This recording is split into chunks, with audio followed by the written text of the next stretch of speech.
All right, welcome back. So I've got my sister Donna with us today again, and today we're going to be talking about location and fears about location. So let's dig right in. Hey, everybody. I'm happy to be back with you. Thanks, Kevin. So, my first question around location. You're having me invest in a place that's like 2,000 miles away from me. And how do I know it's the right place? I mean, I have so many fears. Where do I start? So let's talk big picture, right? What states, every state is different, every state has different laws. So, what states are good landlord friendly states? So, if you Google that, a company called Roofstock will come up, and they have 7 states to start with. So, Indiana, Georgia, Kentucky, Texas, Arizona, Florida, and Alabama. So why did they pick those out of all the states? Why did they pick those ones? There's a couple things that make it landlord friendly. Are the taxes reasonable? Like if you look in Chicago, the taxes are not reasonable. Way too expensive.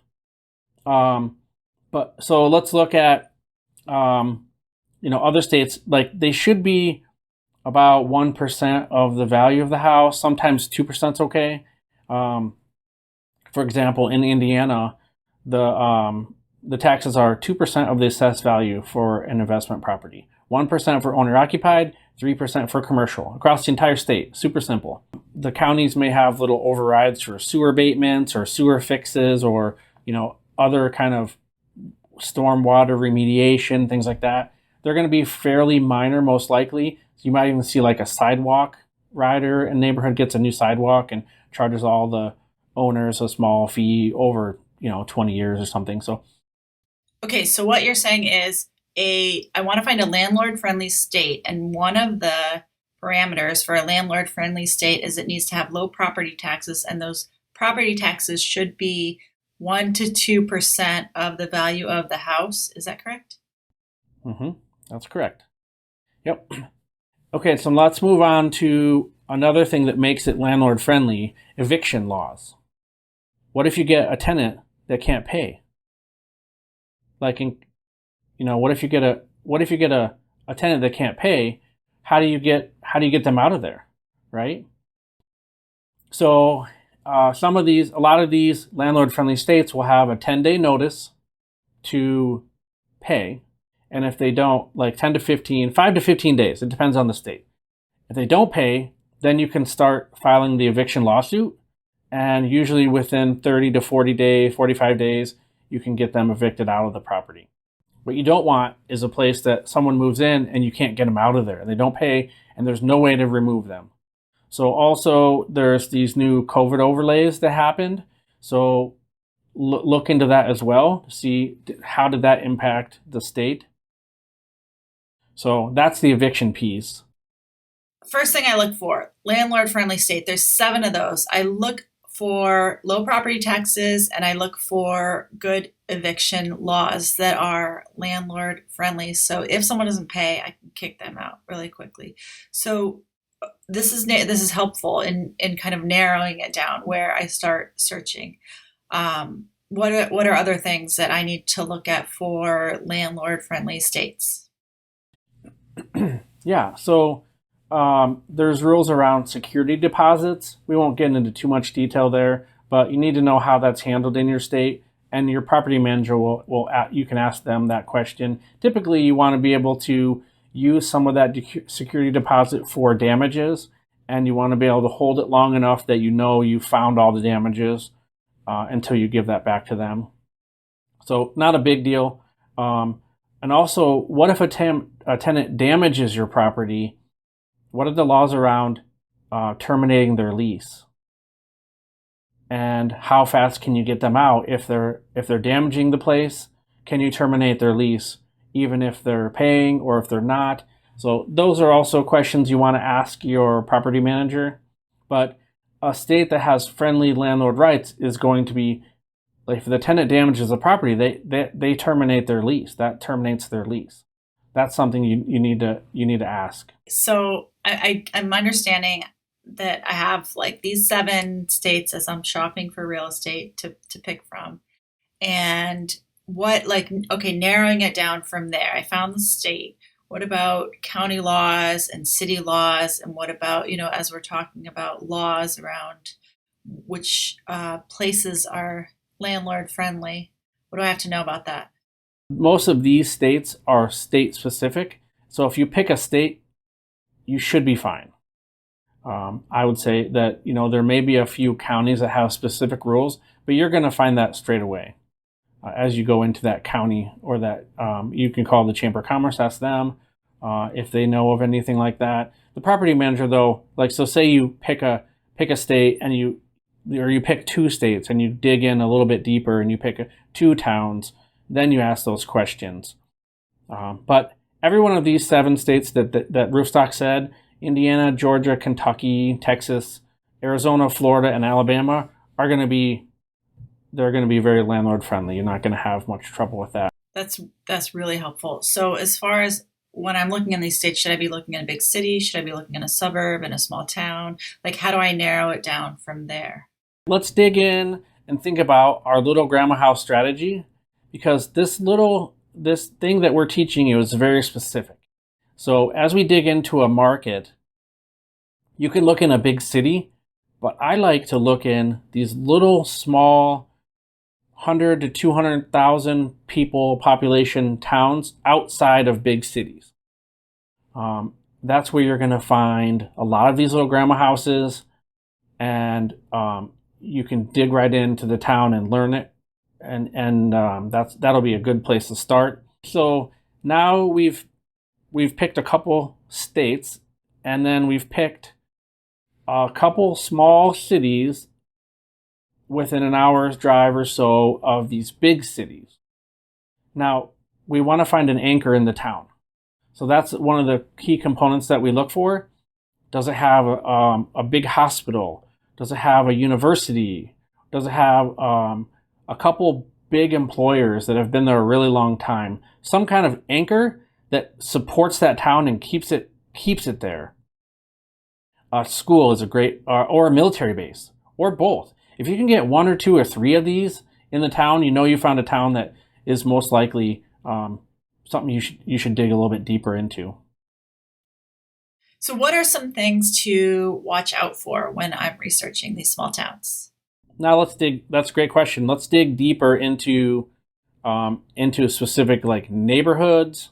We want to look at a crime map. So you'll find one of those on one of the big websites. Look where there is not, super red high crime.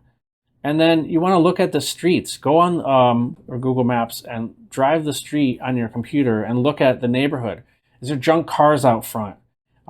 Is it right next to a train track? Is it in a floodplain? You'll find that information on there as well. Is it on a busy street? Is it in a small little cul-de-sac? Are there burned out houses next to it? Is it right next to a big trailer park? All those components kind of factor into, what makes these little grandma houses perfect, because these were built in the 30s and 40s and 50s, and they have a little bit bigger lots. A lot of them have garages, and they're in little cookie cutter neighborhoods. That's what we're looking for. Have you ever invested in one that has had some of those issues? Yeah, so I have one on a busy street. It did take a little bit longer to rent, but it worked out fine because it has the parking's in the back, and so you're not pulling off of that busy street. I have one in a floodplain, and it's about $400 a year more in insurance. So it's not that you can't do that. You just have to factor that in to your cost. I typically say I don't buy any floodplain. If I was to sell one, that would be it. I don't want to have to deal with that. If it ever happens, I just don't want to have to deal with a flood. You would drive down the street, you'd never even know. So I'm not sure why they say it is in a floodplain, but you would never know that house is in a floodplain. What about other natural disasters? Should you be looking for different locations that don't have, like, let's say, fires or tornadoes or that kind of thing? Yeah. And so for me, on this list of 7 states, Florida is in there. And for me, that's a no-go. I will not buy houses with termites, sinkholes, hurricanes, and flooding. I'm just not going to do it. I'll pick a different state that doesn't have those issues. I do like that it never freezes in Florida, because the state that I invest in does freeze in the winter, so we have to deal with other issues. But typically, if you Texas could be good, but they have flood issues as well. It depends on the area. So, Arizona doesn't, they're good. They're really hot. So the houses are built differently out there. More concrete block, things like that. Back east in Indiana and Georgia, Kentucky, those homes, you just have to keep the water away from the house. So you got to have good gutters with leaf guards on them and pull that water away from the house. That'll solve 90% of those problems. So we'll dig into all that stuff more in the full course, but this just gives you a general overview of, what are some good states to dig into, and then from there, dig into small little markets, tertiary markets around these big cities. Look for a city that has an anchor. Go on citydata.com. Make sure the town is not shrinking in population. And then from there, dig into these little markets and find a little grandma house that's in a little neighborhood, that's not by a trailer park, it's not in a floodplain, it doesn't have burned out houses next to it, the yard's not too big. Start to pare that down and find these houses. They're all over the whole country. There's millions of them. So you shouldn't have any trouble once you've kind of dug down to that level. Why do I want one without a yard that's too big? That's a great question. So you're not going to be mowing that yard, and the tenant won't be mowing it either. The property manager will. And so the bigger the yard is, the more it costs to mow every week. So smaller yards are better. Taking a step back, as you're having me invest in a town 2,000 miles away from where I live, I'm just wondering, why can't I invest where I live? I can see, wouldn't it be nice to just be able to just drive by the house, or if the plumbing backs up, just go over there and be able to fix it myself if I can't get someone to fix it? Why can't I, invest where I live? Obviously, it's super expensive here, but other than that, I live in California. Why can't I do that? Why can't I find a place around here? Well, the numbers aren't going to work. So the houses that we're looking at for you right now are $25,000, and they need work, but they're $25,000, and the taxes are $350 a year. And the rents are $900 to $1,000 a month rent when we get them shined up. That number works. But if you try to buy one of these little grandma houses near you, it's probably going to be $1 million. There's no way you could get someone to pay $4,000 or $5,000 a month to rent that. The numbers don't work. So you have to go where the numbers make sense. And the thing is too, we're buying these way under replacement costs. You're going to have to insure that house for $125,000 for the cost of the house alone, not including the land. That's how much it would cost to rebuild it. We're buying it for $25,000, including the land. So and we have one tiny little specific market. There are hundreds of these little tertiary markets across the whole country. Don't worry, you'll find one. It's really not that hard. Just follow these steps, dig in, and just look for these houses. They're there. I can't drive by. If the plumbing backs up and I can't get there because I have to jump on a plane to get there, what do I do if I have these issues? Your property manager handles all that stuff. That is not your job. That's why you hire a property manager. Okay, one more question. What if I have horrible neighbors? What if the crazy cat lady is my neighbor? There's not really much you can do about that. The crazy cat lady moves in. I imagine you could ask her to not be so loud or stinky, but there's not really much you can do about that. We have properties that have smelly neighbors, and they still rent. I wouldn't be too concerned about that. I don't think it's as big of an issue. We have a crazy cat lady. One of my best friends owns one of these houses, and the lady next door, foul odors coming from the house, oozing from the house. And every time we go on the back porch, she about knock you out. And we was like, well, we're going to fix this and see what happens. Well, it rented in the first week. and we haven't heard anything about it. So it was an issue for us, but it wasn't an issue for the tenant. The house inside was brand new, smelled great, and I haven't heard anything about it. So what you perceive as an issue, a tenant may not even have an issue with at all. So thanks for watching this video.